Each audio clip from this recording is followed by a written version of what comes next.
His case sparked outrage and created a national debate. In 2005, Genarlow Wilson was convicted of having consensual oral sex with a 15-year-old girl when he was 17. But due to public outcry and after 2 years behind bars, Wilson was freed after a change in state law. Genarlow Wilson had every reason to be bitter. At 17, he was a standout athlete and student, but his life took a sidestep. In 2005, a jury had found Wilson guilty of aggravated child molestation for having oral sex with a 15-year-old girl. Although it was consensual, it was still considered illegal under Georgia law. He was sentenced to a decade behind bars. You know, I was still practically, like, I changed the law, but it wasn't made retroactive, so it didn't apply to me, so I was still a felon.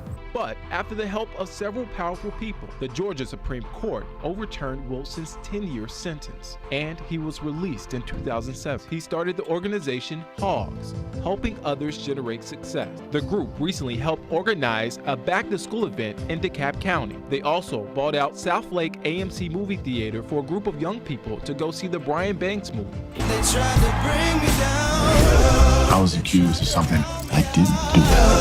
They fill my head with doubt. And the truth matters. Brian Banks was 16 years old when he was accused of a crime he did not commit. He lost 11 years. Scholarship. He was prevented from playing football. The system is broken. We have 10 months to clear his name. If in that time they do not overturn your conviction, you'll be a prisoner. I am innocent, and the truth matters. I know the system doesn't care about me. Brian's gonna run out of time. It's not over. I'll tell you what's extraordinary. I am. This subject is very confusing to everybody, and I'm here to give you information and knowledge of what's really going on, and there's many movements out there that they're still not being heard, and we have to get together to get this information to understand this, and that's why I'm here. Every state, the legislations are written differently and the laws are different. And there's different categories of how the courts were using the terms of anyone having sexual contact with someone under the age of 16 and that they could be sentenced to prison for 20 years. There have been many teens who have been prosecuted and sentenced to prison. And one of those being Genarlow Wilson in Georgia.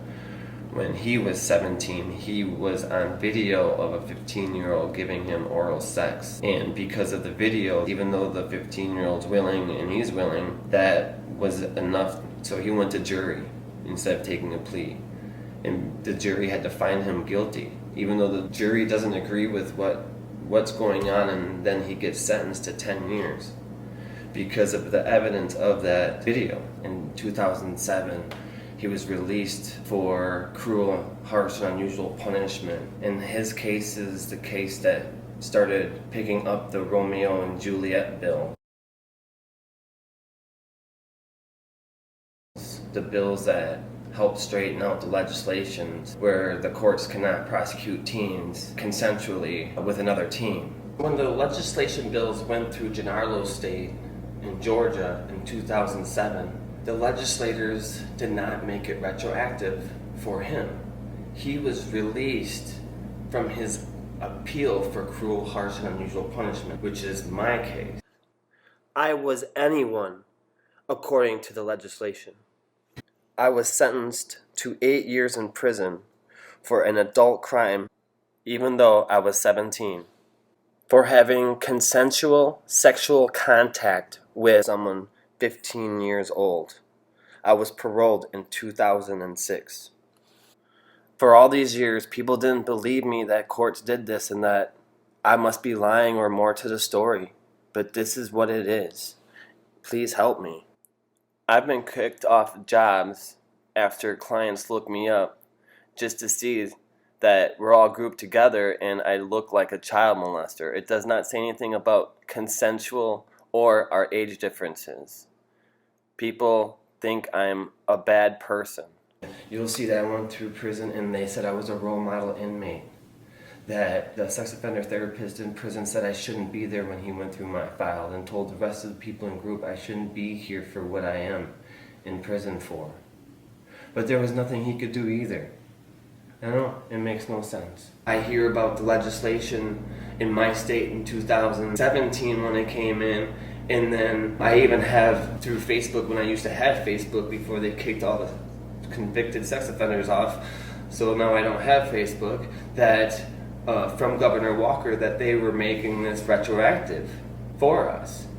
And then right before the bills are signed, they slipped out making it retroactive. And because I'm not in custody anymore, that I can't appeal my case. There's actually a legislation bill out there in other states that have adopted that if you're on the sex offender registry, you are in custody. So then I would be able to appeal my case from scratch. So therefore, once that bill's in Wisconsin, then I can appeal my case, and it's taking forever. And I don't think if I wasn't doing this, I won't think I'd ever get my justice. March of 2020 came with the corona, and the retroactive bills are just laying there unsigned, and they're still sitting there. I've emailed legislators and senators to reinstate them. They haven't yet.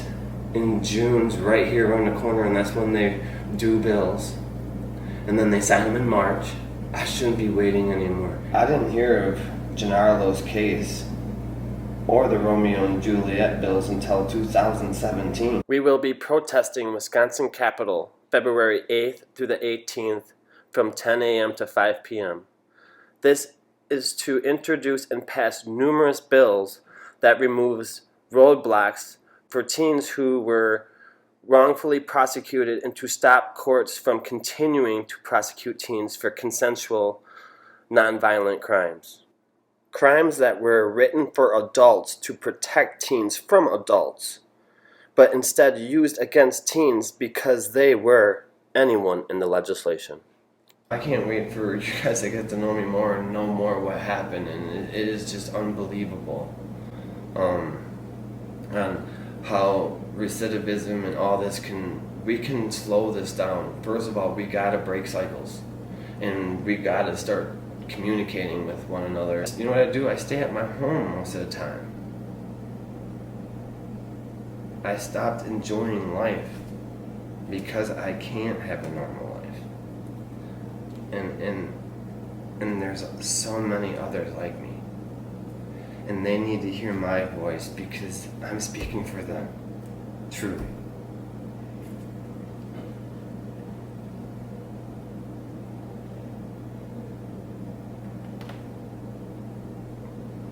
And I don't even know the kids, but I know other people who have been through the courts like this, and there's more than you think. And nobody's listening because they're not wanting to hear anything about it, but this is true. And so many kids have taken illegal plea agreements and then revoked, and now they're on the registry forever, and they're not living, they're living in shame. They isolate themselves. They feel like they are nobody and have no, like, I didn't want to be alive. I mean, I didn't want to kill myself, but I wish I wasn't here many times.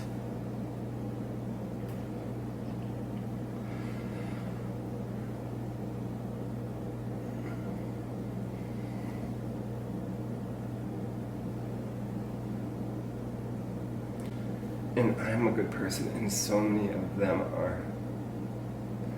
And what sucks is a lot of them go to prison and they become in that cycle where they can't have that normal life. And I have the most normal life as a sex offender that you can have.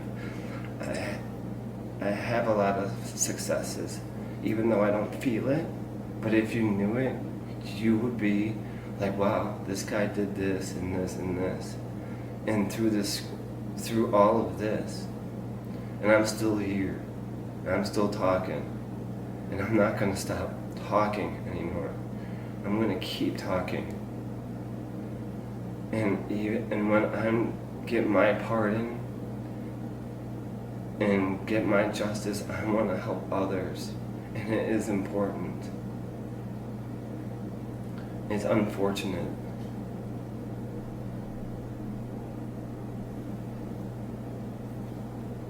And yet, I know I'm blessed. That, you know, I have good health. I have abilities. Everybody's fighting something inside, that's for sure. But this I should not be fighting. And this is something that I have to face every day. And I can't fix it.